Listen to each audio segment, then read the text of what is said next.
ela tem um momento lá que ela deixa bem claro, eu coloquei aqui assim, ó, toda ação humana é susceptível de erro.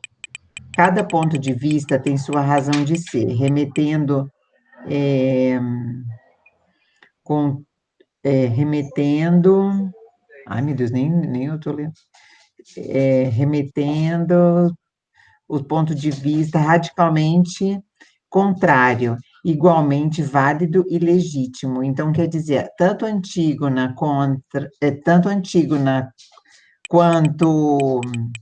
é, como é que era o Creonte? Eles eram antagonistas, né?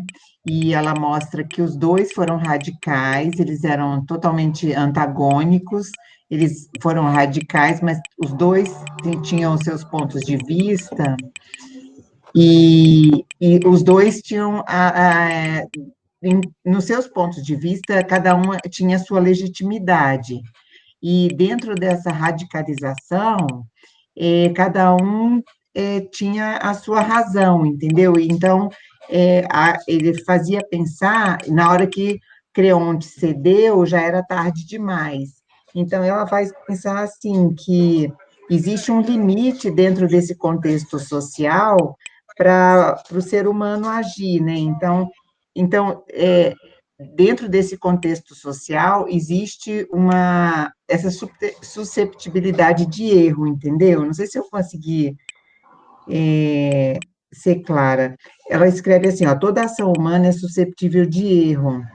Cada ponto de vista tem sua razão de ser, remetendo, contudo, ao ponto de vista radicalmente contrário, igualmente válido e legítimo. Quando ela mostra esses dois pontos de vista totalmente contrário, porém legítimos, entendeu? Entendi. Achei complexo. Gente, eu posso ser sincera, eu não entendi nem a pergunta direito.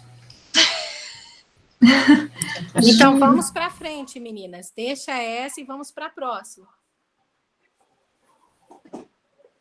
Então vai. É para eu ler a 6? Isso, é você, Júlia, que vai cuidar da 6. Com base no texto de Dutra, o mito de Medeia em Eurípides, responda. Letra A. O grupo deve narrar a tragédia Medeia. Nessa narrativa deve-se evidenciar os personagens, as interações que geram os acontecimentos que ocorrem em um determinado lugar e em uma determinada época. Quem quiser falar, sinta-se à vontade. A única coisa que eu sei é que ela mata o filho. Os filhos, né? Vivi, esse grupo foi seu, não foi? Vocês acham que precisa passar pela história de Medeia? Só se alguém tiver dúvida.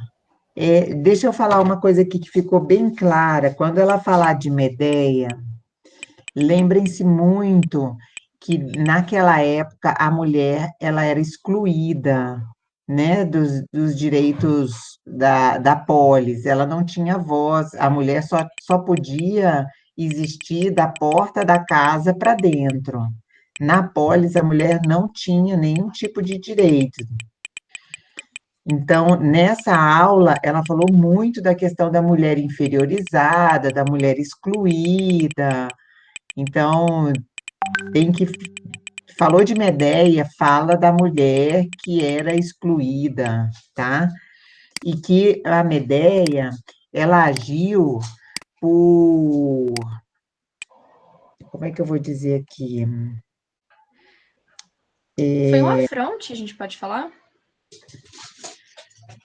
Não, na verdade, quando ele escreveu Medeia, ele estava, na verdade, mostrando para a sociedade o quanto Medeia tinha feito, o quanto a mulher naquela sociedade, vamos botar assim, o quanto a mulher naquela sociedade, ela, ela fazia, tá? Ela trabalhava, ela era importante, e depois ela tinha esse papel secundarizado, entendeu? Tá. E Entendi. e depois, na hora que ela foi deixada de lado por Jasão, ela agiu por honra. Aí ela sabia da importância dela e ela, dona da, ela consciente da importância dela, ela agiu por honra dela. Sabe? Não, eu sou importante, eu sei o que eu fiz por ele e eu não vou deixar isso barato. Então ela agiu por honra, entendeu? Uhum. Então a gente pode passar para B, já que. O tom de Medeia foi todo esse, entendeu? Porque a gente ficou muito preocupado assim, nossa, matou os filhos, né, e tudo. E aí ela ficou muito brava, porque, na verdade, era toda uma representação da Mulher. exclusão da mulher. Uhum. Tá bem. Muito obrigada, Vivi. Né? Tá, então vamos lá. Letra B. O autor afirma que o pensamento filosófico ganha espaço na boca das personagens trágicas. Explique essa afirmativa tendo como referência a tragédia de Medeia. Eu acho que a Vivi, de certa forma, meio que respondeu, né? Essa questão de que não tinha, as mulheres não tinham voz, né? Nem Isso, nada, e as mulheres, os escravos e os mulheres, negros. escravos, isso, crianças, isso. Uhum. Isso Eles eu não lembro. faziam parte da sociedade, né? Uhum. Então, aí é uma crítica social, né? Porque tem uma hora que a ama, na hora da tragédia, tem uma hora que a ama, ela fala, que é um lugar, a ama não tem, o escravo também fala, e eles, na sociedade, eles não têm voz. E na tragédia, lá na hora da apresentação, eles falam, sendo que na sociedade eles não falam, entendeu? Então, na tragédia eles ganham voz. Então, é uma crítica à sociedade. Beleza. Posso passar para a próxima? Vou entender Pode. como um sim. Letra C. Deixa eu só Explique fazer por que uma o autor perguntinha. afirma. Ai, Claro. desculpa. Uma perguntinha, talvez a Vivi consiga responder. Que fala que ganha espaço, né, na boca dos personagens e tudo mais, mas o que o texto fala quando ele fala sobre os sentimentos e as emoções também vividos pelos personagens durante a narrativa, né, durante a história da tragédia de Medeia? Você saberia me dizer, Vivi? Assim, só para... Você está falando dessa aqui, de Jazão, né? Que fere as leis humanas e divinas? Não, ainda da letra B, quando ela fala que o pensamento filosófico ganha espaço na boca dos personagens, das personagens trágicas. Tem alguma coisa a ver com a questão de trazer os sentimentos também, as emoções do telespectador? De instigar isso, Eu acho que é nessa condição mesmo de, de questionar, né?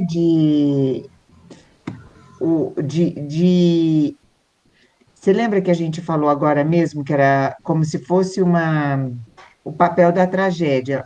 A tragédia era uma escolinha, era uma catarse, né? Uhum. Então, eu acho que tinha esse papel ali naquela, vamos pensar assim, né? O teatro era uma escolinha. Então, quem estava ali tinha mulheres, estava todo mundo ali. Então, na hora que ele botava voz, né, na mulher, em toda essa parte da sociedade que não tinha voz, tinha uma função de catarse, né? Então, o pensamento filosófico, eu acho que é esse, de trazer à tona situações que estavam, vamos dizer, abafadas, que não tinham espaço. Entendi. Obrigada, Vivi. Eu não sei se é isso. Vamos dizer assim, Na verdade, assuntos que não eram conversados, a tragédia, os filósofos traziam à tona por meio da tragédia. entendi. É porque eu estava querendo olhar não a mensagem passada pela propriamente dita, né? A gente pode chamar isso de peça? Nem sei. Isso, pelo teatro, né? Pelo teatro, mas a visão de quem está assistindo, entende? De quem está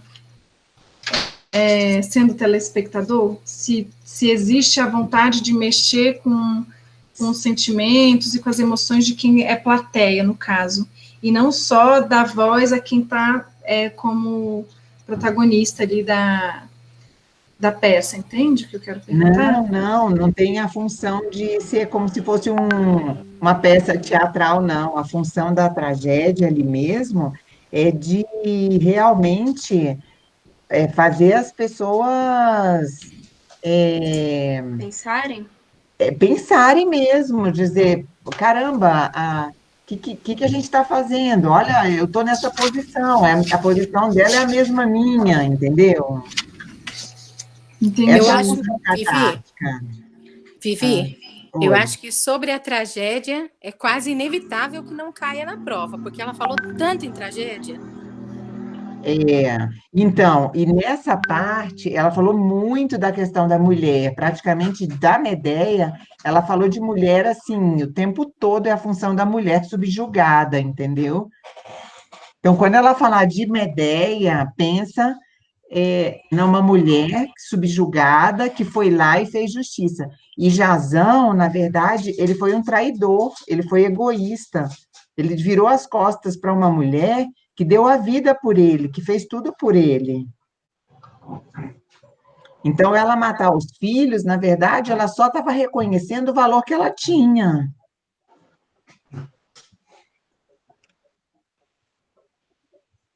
Entendeu?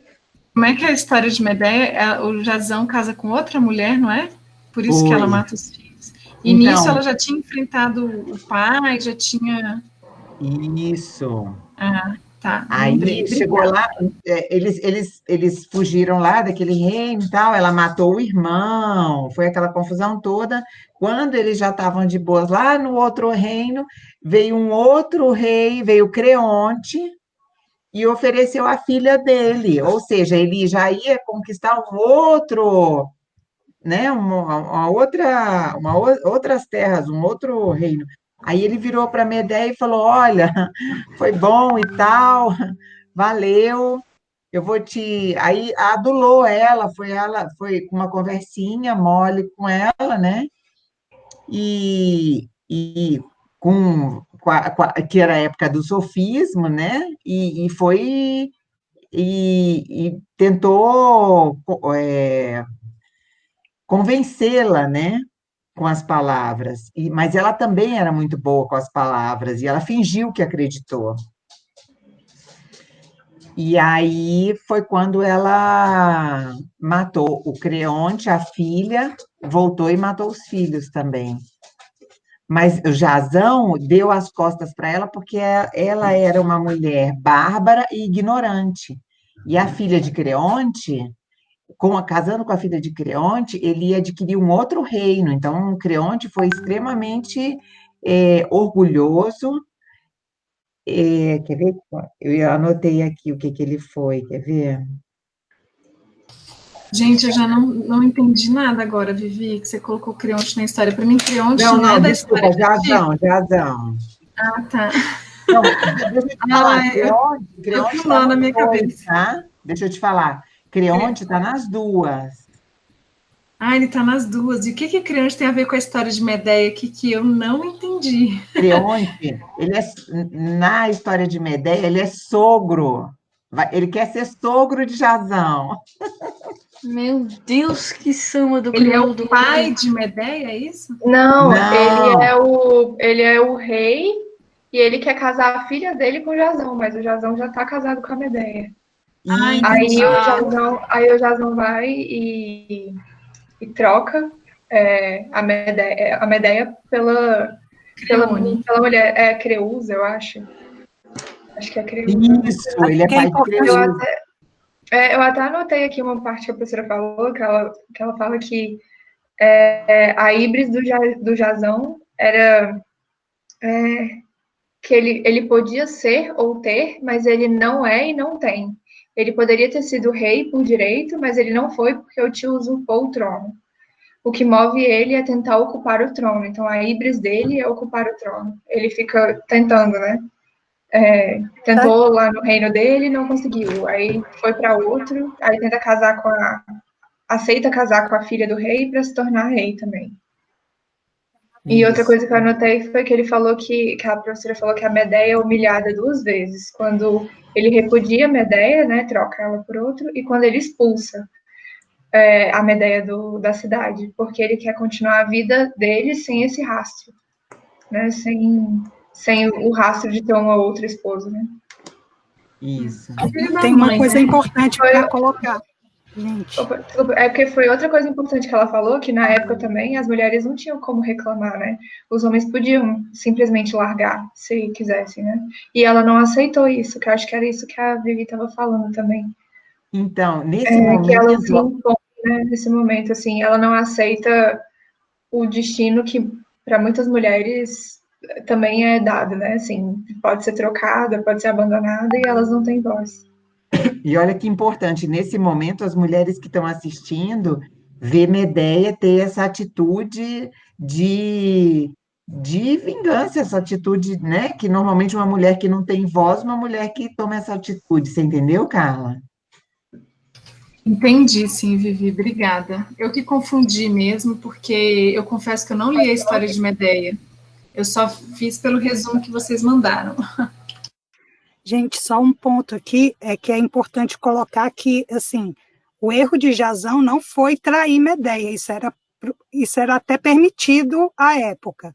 O erro dele foi a ação dele, o orgulho, e porque ele agiu com frieza, né? Quando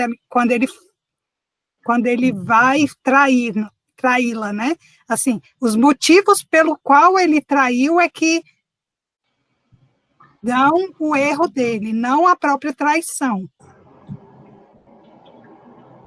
A professora também falou em relação à ingratidão, né, do Jazão em relação à Medeia, de tudo que ela tinha feito por ele, que ele simplesmente ignorou aquilo ali e considerou ela louca e quis largar ela para trás. Qual que é a lei divina que ele fere, que o Jazão fere? Justamente essa. É a ingratidão, porque ele trai ela por ingratidão, e é ingrato, né? Porque ele deixa de olhar tudo que ela fez por ele e assim, vai levado, né, pelos sentimentos de ser poderoso e querer abandonar ela porque ela é inculta e bárbara, né? É ingratidão, cara, é a lei divina que os deuses não permitem. Ah, obrigada, gente. Perfeito.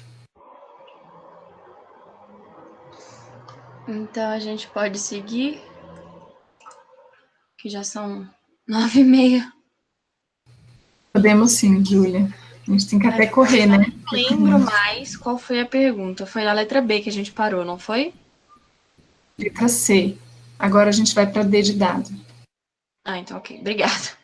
A letra D. Explique o porquê para Medeia valer-se da eloquência, da sua competência com o uso das palavras é fundamental, de acordo com o autor, para concretizar seu projeto de vingança.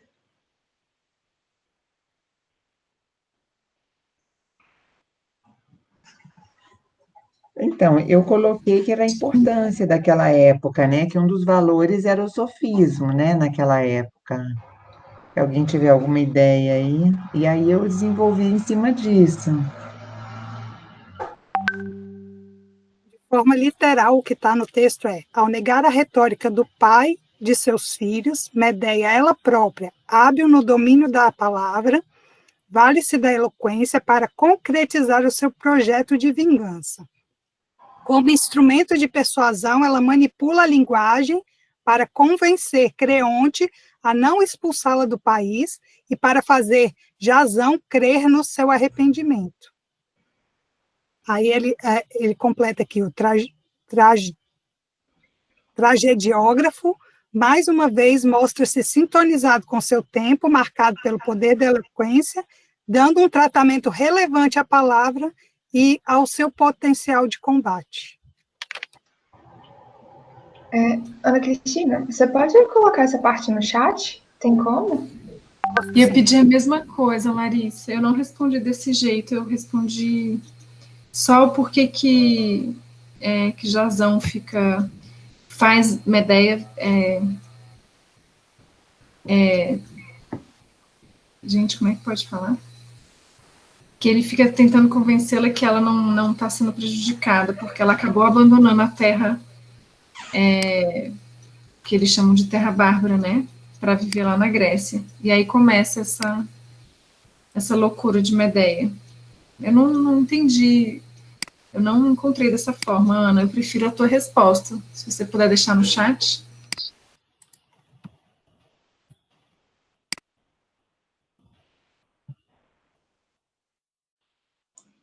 Essa que ela mandou, Carla? Isso, obrigada. Eu acho que só ficou cortado no finalzinho. Aí, Ela tá mandou. ótimo. Tá ótimo. Então eu vou prosseguir, tá? Obrigada. Tá, obrigada, Júlia. Imagina. Letra E. Explica a razão pela qual o autor afirma que Medeia é a projeção imaginativa da fragilidade e das forças cegas que habitam no interior do próprio homem. Gente, eu vou precisar sair rapidinho, mas eu já volto.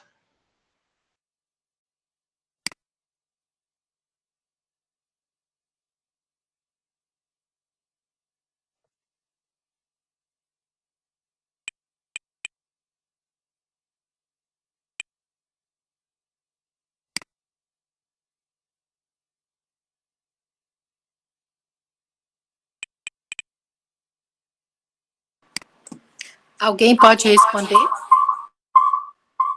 Eu coloquei assim: a tragédia mostra a paixão ilimitada de Medeia e as consequências dela, assim como a ingratidão, o orgulho e o egoísmo de Jasão. Essas são as forças cegas que habitam o interior do homem.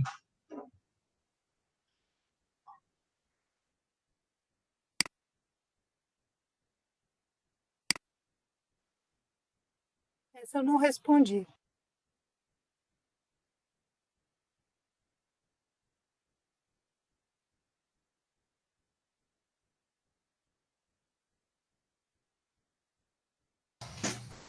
Gente, eu só coloquei, na verdade, que força cega é uma falta de autocontrole. Que a gente não tem... esse autocontrole que a gente não tem para gerenciar as emoções, né? Normais do ser humano. E que todos nós temos.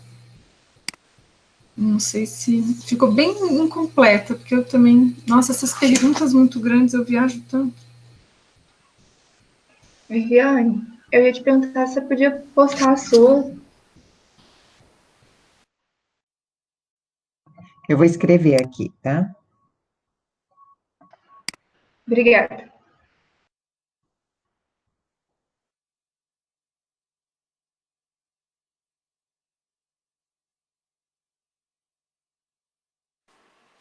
Quem vai conduzir às 7 é a Júlia Menezes?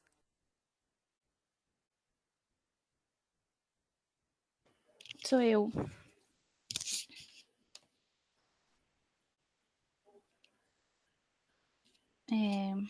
Com base no texto de Figueiredo e Santi, Precondições socioculturais para o surgimento da psicologia como ciência no século XIX, responda às questões abaixo. Letra A. Quais os principais argumentos utilizados pelo autor para explicar a experiência da subjetividade privatizada?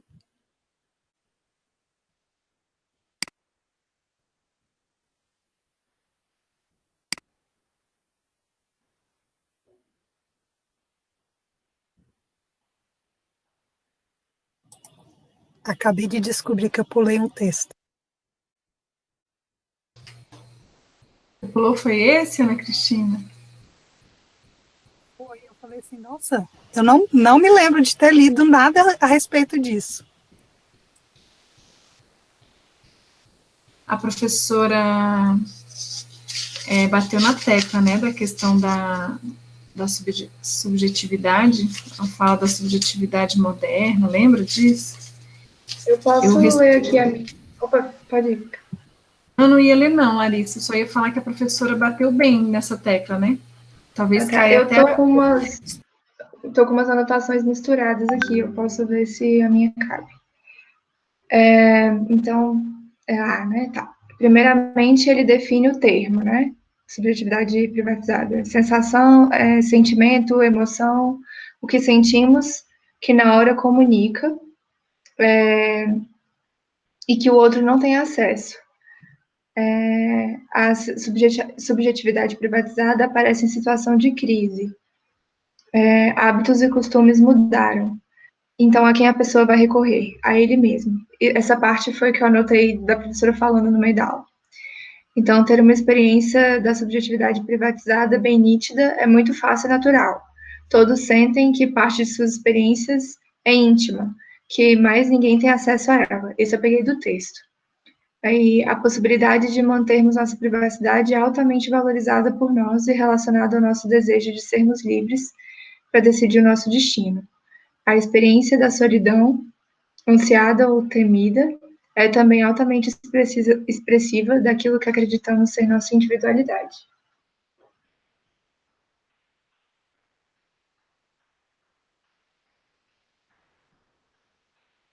Só completando aí o que a Larissa falou, eu coloquei também que eles dizem que é algo natural e que acontece com todos os seres humanos, né? Todos nós temos a nossa subjetividade privatizada e como ela falou, que são experiências individuais, que só o sujeito que experiencia sabe, a não ser que ele compartilhe isso com outra pessoa, e do sentimento de às vezes a gente se sentir único, né? Acreditar que é algo que aconteceu com a gente nunca aconteceu com mais ninguém.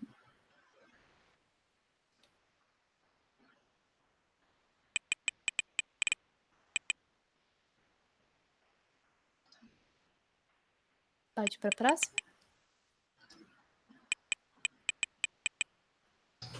Acho que pode sim, Bia.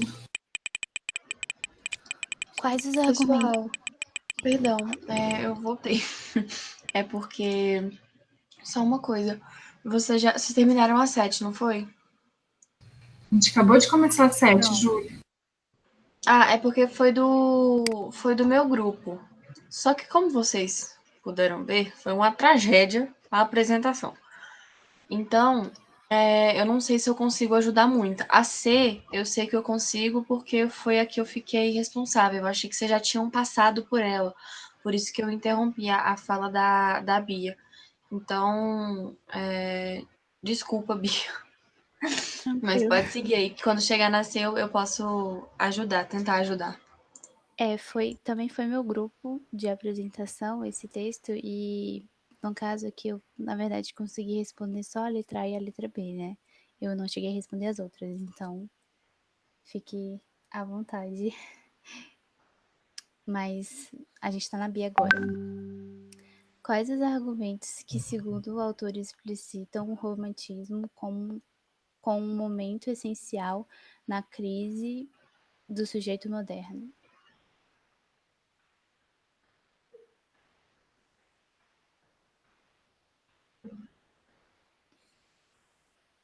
Na verdade, eu peguei mais aqui fragmentos do texto que fala assim: trata-se de evidenciar a potência dos impulsos e forças da natureza em muito superior à da consciência ou do homem como um todo.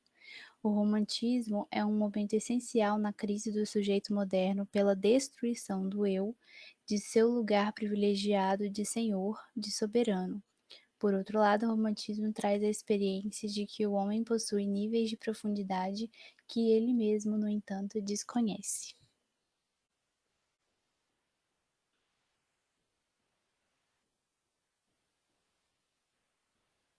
Se alguém tiver alguma coisa para complementar, alguma resposta diferente.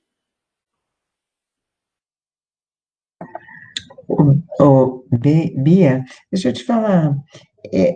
Pois é, sempre fico na dúvida, porque ele fala que o romantismo não tira o eu do centro, né? Muito pelo contrário, ele valoriza, mas com essas profundidades, né? Que antes não eram não eram conhecidas, não é? Então, pelo que eu lembro também, é porque quando ele fala aqui do sujeito como soberano, como senhor, é porque quando o romantismo vem dizer que o homem possui níveis de profundidade que ele mesmo desconhece, mostra aquela posição de fragilidade, né? De que o homem não é o senhor que ele achava que era, a sabedoria em pessoa, que tinha conhecimentos sobre tudo e capaz de ser senhor de si e do mundo, né? Então, eu acho que o papel do romantismo é exatamente esse, mostrar que tem muito sobre si que o homem não conhece. Então, ele sai desse papel de senhor para ter um papel de mais frágil, digamos assim. Fez sentido? Fez sim, entendi.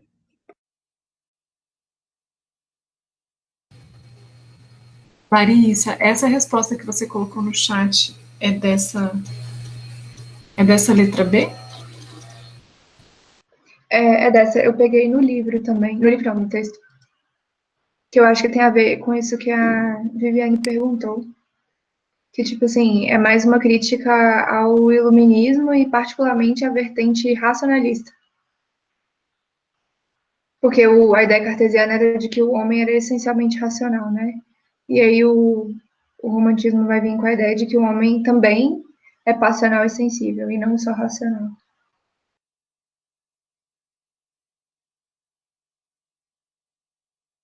Sim, uma coisa também que a gente comentou aqui, o homem desde sempre buscando ter razão, ter conhecimento, e aí quando aquilo que ele acreditava que sabia se torna uma ilusão, aquilo quebra tudo que ele estava pensando e que ele se achava ser, e bota ele como se fosse um lugar de inferioridade, né? Não é mais o soberano que ele achava que era.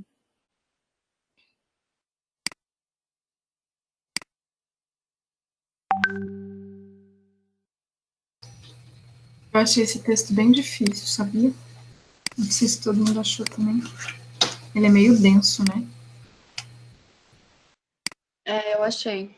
E eu falei sobre ele. Sim, ele é um pouquinho maior e mais complexo mesmo. Mas. Letra C. Oi, gente, boa noite, tudo bom? Boa Oi, noite. Vitor. Oi, Vitor, boa noite. Vocês podem me situar, eu cheguei atrasado porque eu estava no trabalho e eu queria que vocês me situassem. Como você está pegando já o final, Vitor, eu sugiro que você acompanhe essas duas últimas questões e depois nós vamos disponibilizar no grupo Calouros todo o estudo dirigido. Então, acompanhe aí com a gente esse finalzinho. Meninas, bom. vamos continuar? Explique por que as mudanças sociais que reforçaram e brindaram a experiência de uma subjetividade privatizada configuram também um sentimento de decepção. Então, o que acontece? Peraí, deixa eu só pegar aqui o gancho.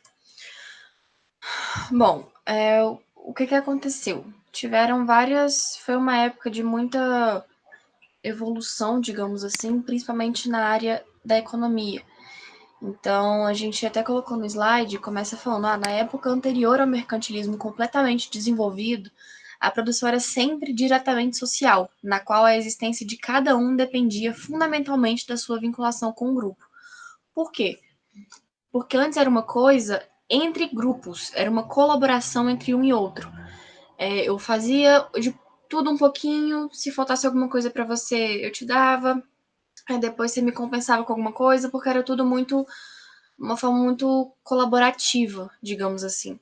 E aí, quando veio esse sistema mercantilista totalmente desenvolvido, veio essa quebra muito grande, porque ele trouxe a ideia do trabalhador livre, do trabalhador que é assalariado, do trabalhador que depende de uma coisa que ele é, entre aspas, ou que ele tem uma facilidade maior em produzir, para progredir e ter o dinheiro e ter o sustento. Então, os proprietários rurais, digamos assim, as pessoas, elas passaram a se especializar em alguma coisa.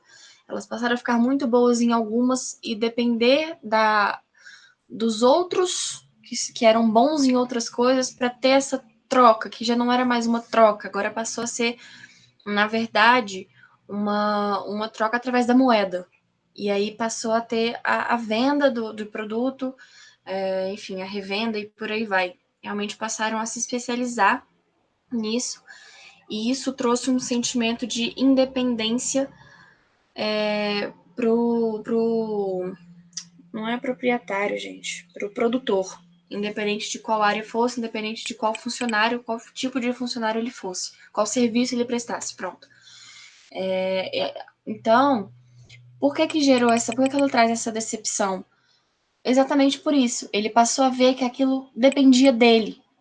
E aí traz um sentimento de, putz, se eu não conseguir agora, eu não tenho meu grupo para me auxiliar. Se eu não conseguir, eu vou passar fome. Se eu não conseguir, eu não vou conseguir sustentar minha família.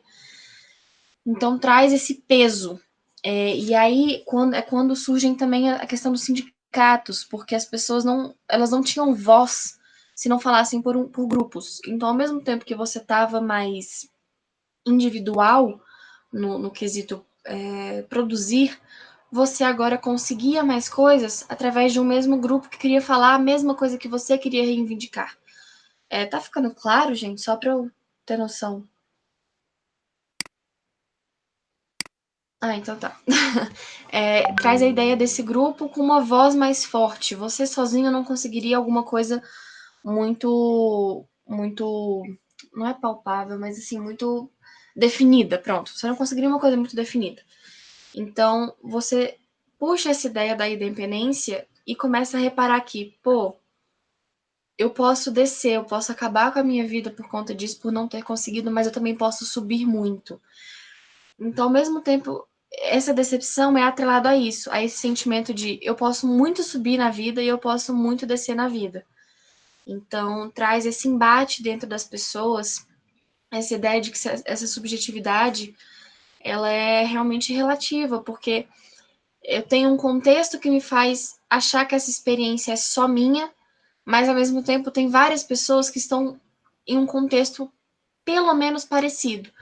Então, nesse quesito do porquê que essas mudanças elas se forçaram e brindaram a experiência da subjetividade privada, e ao mesmo tempo porquê que elas trouxeram essa decepção.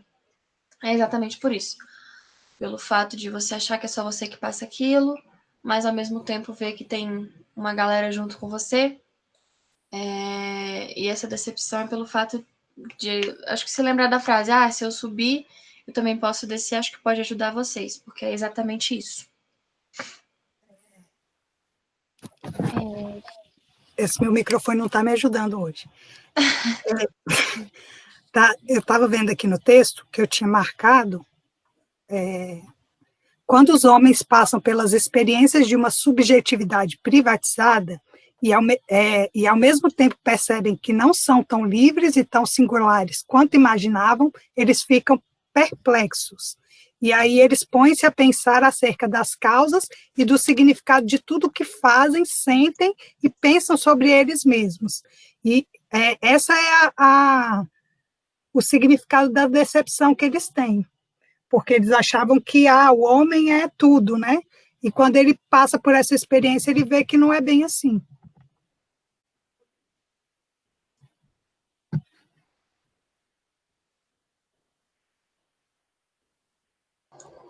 Acho que a Cristina trouxe um outro ponto muito bom. Eu acredito que a gente possa passar para 8 já. Acho que eu já falei demais também. Ainda tem a letra D.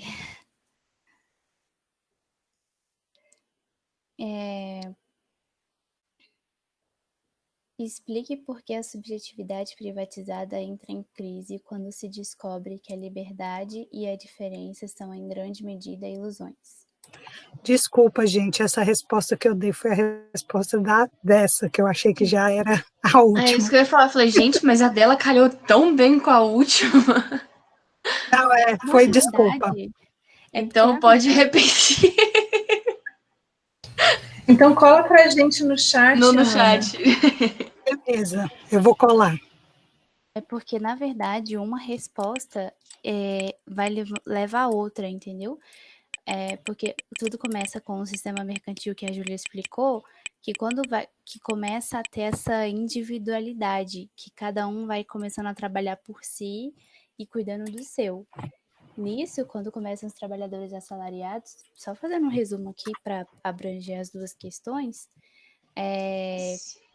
o homem começa a se sentir mais livre, porque ele tem como decidir o seu futuro, né? Tomar as decisões, fazer as escolhas, tudo isso vai caber a ele. Só que nessa individualização, ele acaba perdendo o contato e o vínculo que ele tem com o grupo da comunidade que ele veio, e com o senhor, né? Que geralmente tinha o senhor e os trabalhadores ali. E aí, essa desvinculação torna o indivíduo desprotegido.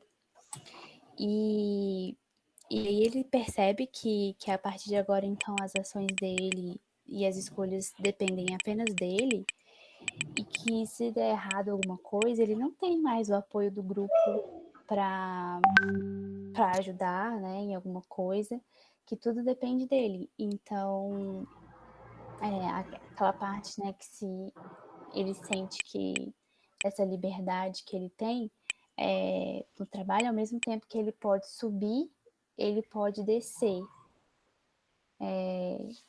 E aí, nisso, o homem se dá conta de que a liberdade que ele achou que ele tinha era uma ilusão.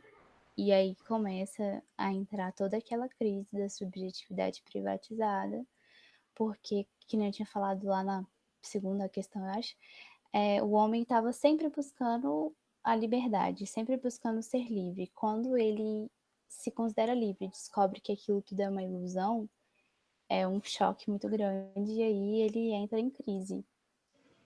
Eu acho que é isso. Aqui no texto, ele diz assim, a subjetividade privatizada entra em crise quando se descobre que a liberdade e a diferença são, em grande medida, ilusões, quando se descobre a presença forte, mas sempre disfarçada, das disciplinas em todas as esferas da vida, inclusive nas mais íntimas e profundas. A crença de que a fraternidade seria possível, ainda que todos defendessem seus interesses particulares, não sobreviveu por muito tempo. Os interesses particulares levam a conflitos, a liberdade para cada um tratar do seu negócio desencadeou crises, lutas e guerras.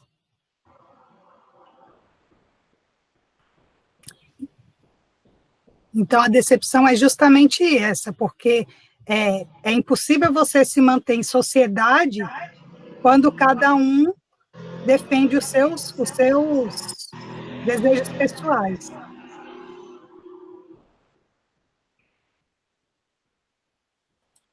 Isso mesmo.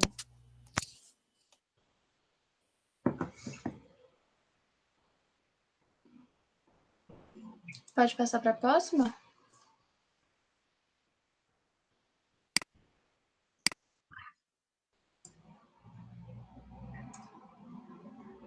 Bia?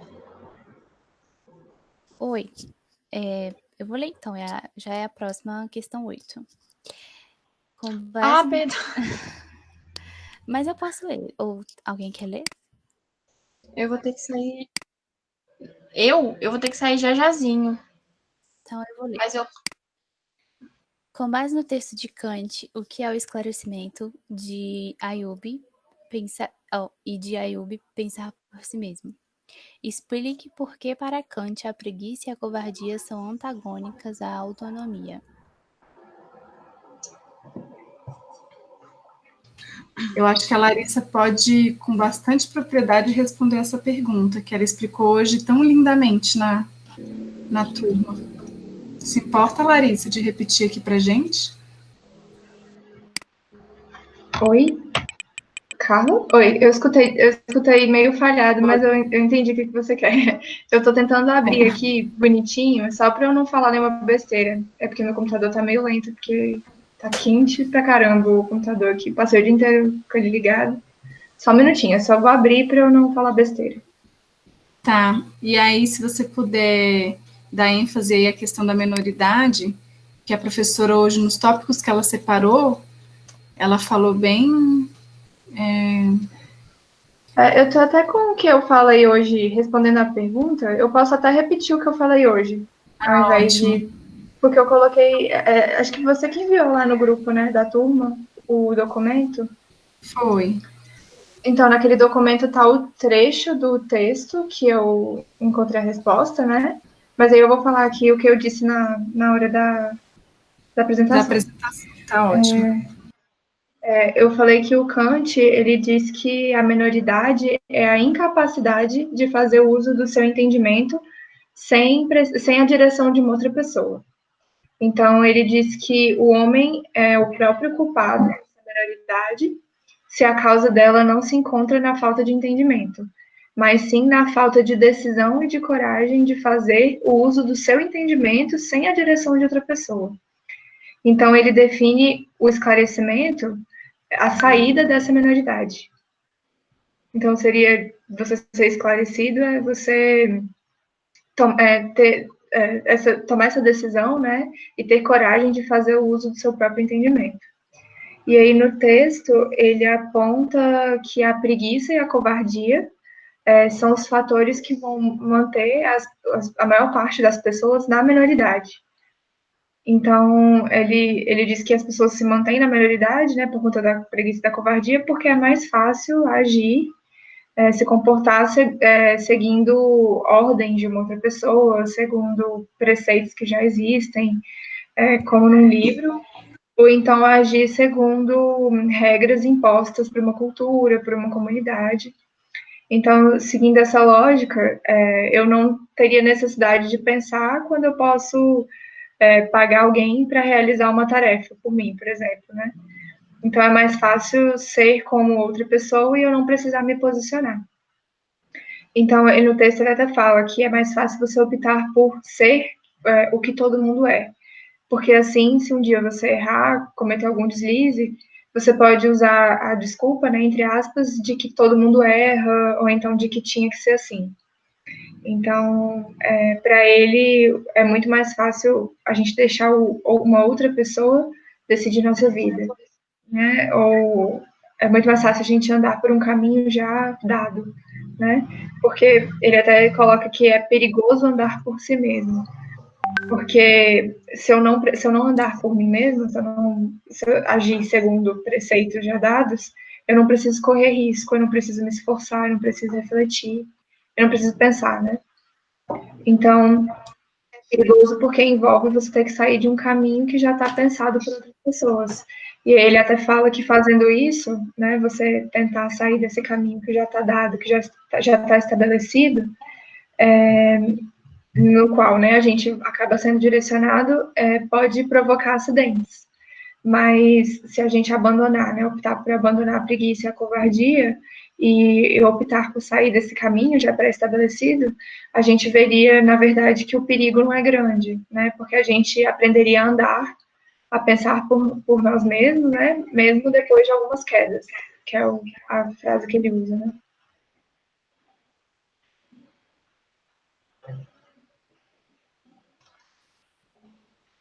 Continuando.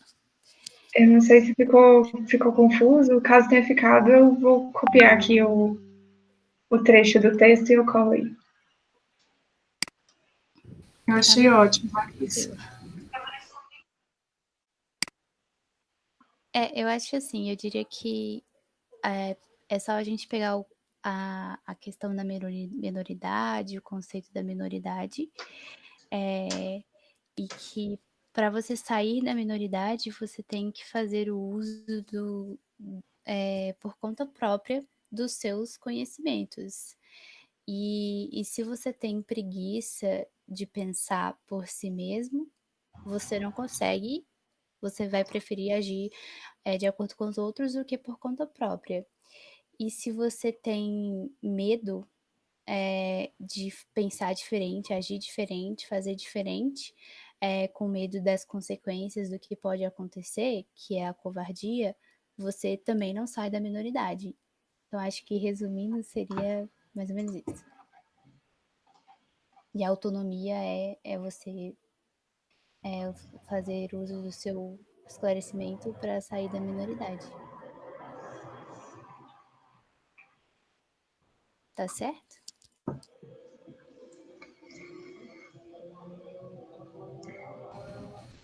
Eu acredito que sim, acho que você falou mais ou menos a mesma coisa que a Larissa, mas de uma forma mais resumida.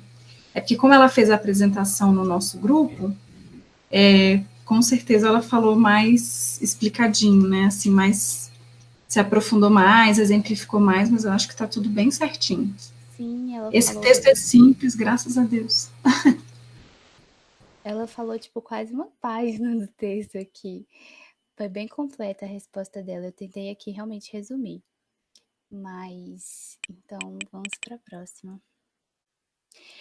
Explique por que para Kant a utilização do próprio entendimento não se refere à utilização de uma razão instituída por uma sociedade ou ao cumprimento de regras e deveres.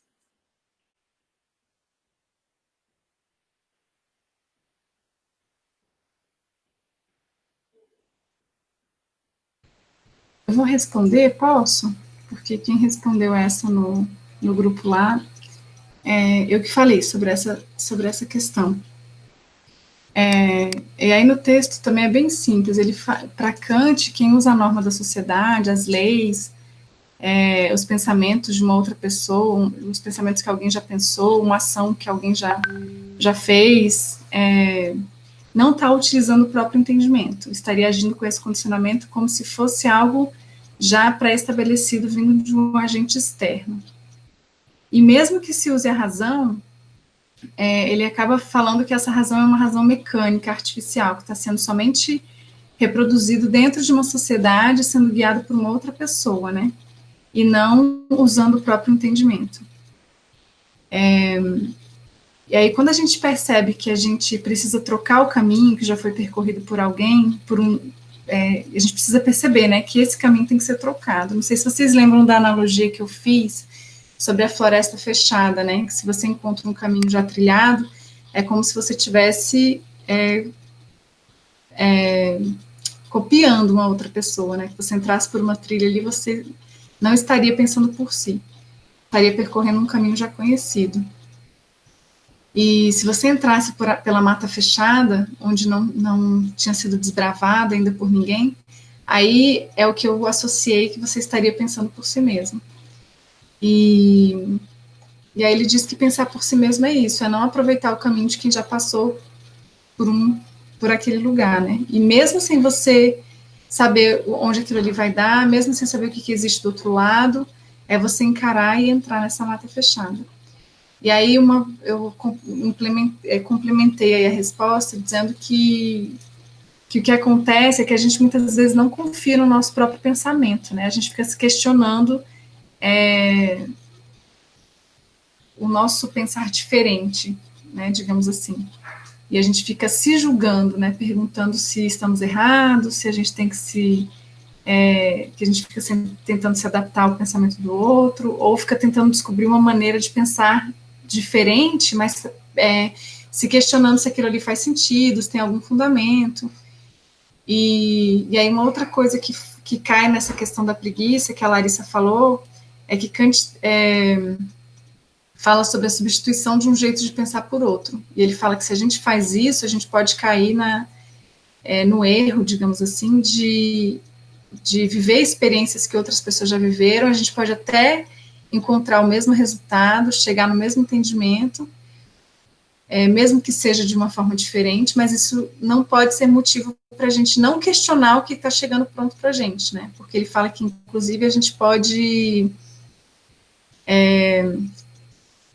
utilizar o que chega de uma forma equivocada, chegar a resultados equivocados também, mesmo que a gente tenha essa mesma capacidade lógica de quem viveu aquela mesma experiência.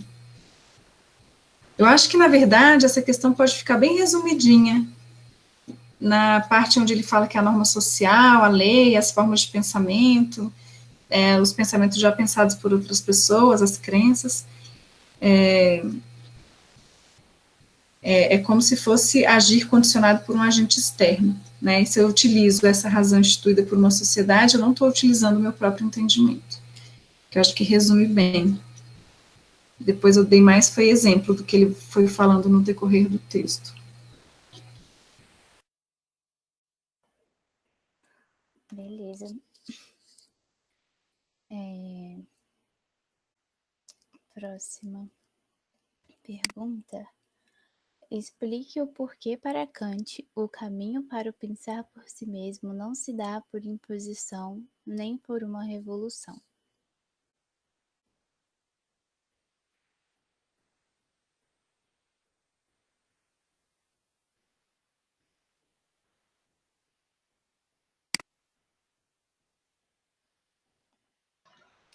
Gente, Falar minha resposta.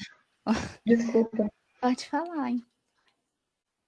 Não, é porque eu copiei só um trechinho do texto, que é bem rapidinho, tem 4 linhas, que eu acho que resume. Eu só vou ler rapidinho e vocês lêem a sua. O caminho para o pensar por si mesmo não se dá por imposição nem por uma revolução. Nem por uma revolução. A possibilidade desse caminho encontra-se na liberdade. Com liberdade, esse caminho se torna inevitável. E a liberdade é fazer o uso público de sua razão em todas as questões. Eu coloquei aqui que as imposições e as revoluções podem até provocar mudanças numa sociedade, mas não muda o pensamento dos indivíduos para que eles tenham esclarecimento. Aí um trechinho também que eu peguei do texto uma revolução poderá, talvez, realizar a queda do despotismo pessoal ou da opressão ávida de lucros ou de domínios, porém nunca produzirá a verdadeira reforma do modo de pensar. Apenas novos preconceitos, assim como os velhos, servirão como cintos para conduzir a grande massa destituída de pensamento.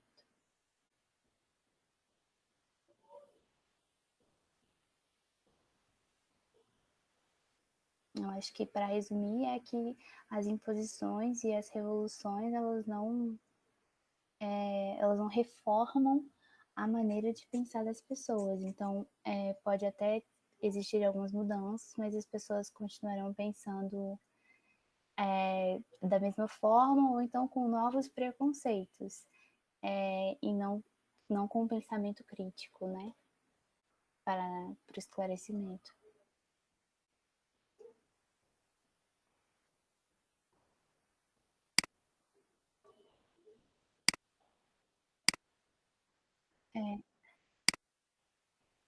Explique o porquê para Kant a nossa ação é um fim em si mesma.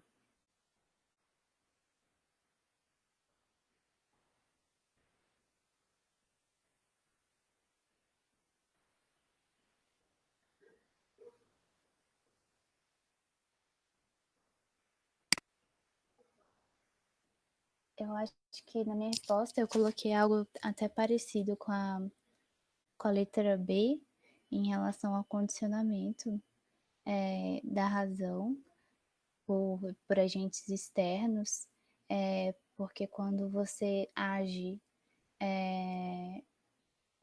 buscando outros interesses, a sua razão acaba, entre aspas, sendo contaminada por esses agentes externos e acaba ficando condicionada. E aí não é um pensar por si mesmo, porque uma vez que ela está condicionada, já tem influências exteriores e aí não é pensar por si mesmo. Foi isso.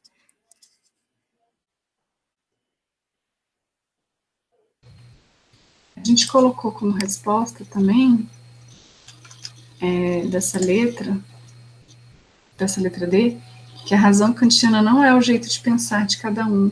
Trata-se de uma razão universal e necessária, isto é, todos os seres humanos a possuem, com os mesmos princípios que regem o funcionamento do entendimento. Nossa, essa resposta acho que é a maior.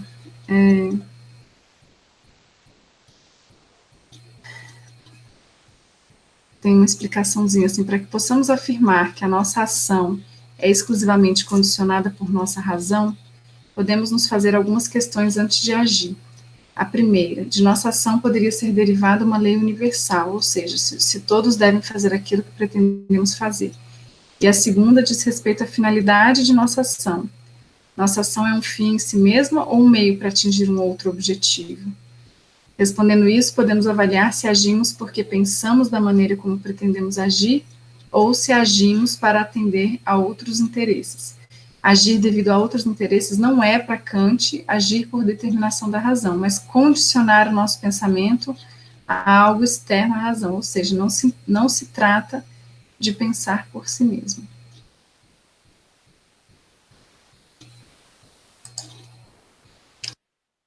Eu coloquei esse trechinho aqui também na minha resposta. E eu acho que é isso, então. Podemos ir para a última? Acho que sim. Explique o que é razão pública e razão privada para Kant.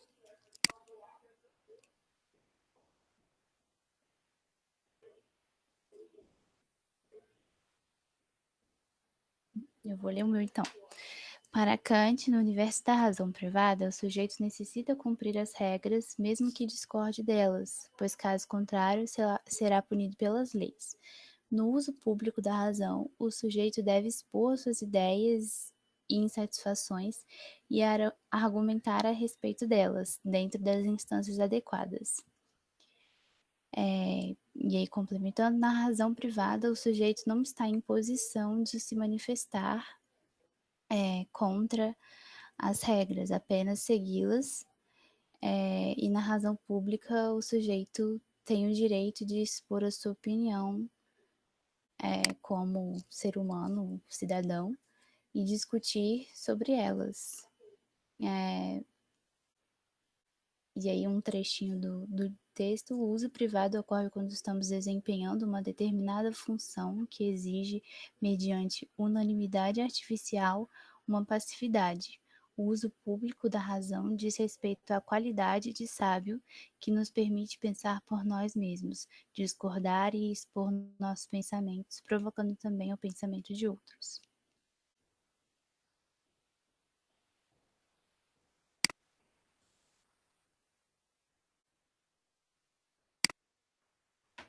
Sim, vou botar aqui agora. Isso. Sim, eu queria a resposta da Bia, da letra D e da letra E, Bia, se você puder colocar. A letra E do nosso grupo ficou bem parecido, mas eu achei a sua mais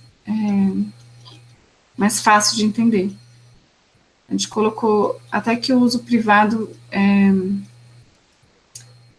é mais passivo, né, e o uso público é mais ativo. E aí, quando existe essa questão ativa, é porque a gente está permitindo pensar por si mesmo. Que a gente discorda, que a gente expõe o nosso pensamento, que a gente provoca o pensamento do outro, né? E de forma privada, não. De forma privada, a gente está obedecendo ordens, a gente está obedecendo regras, a gente está como um seguidor de uma ordem, de uma regra, né? Da sociedade.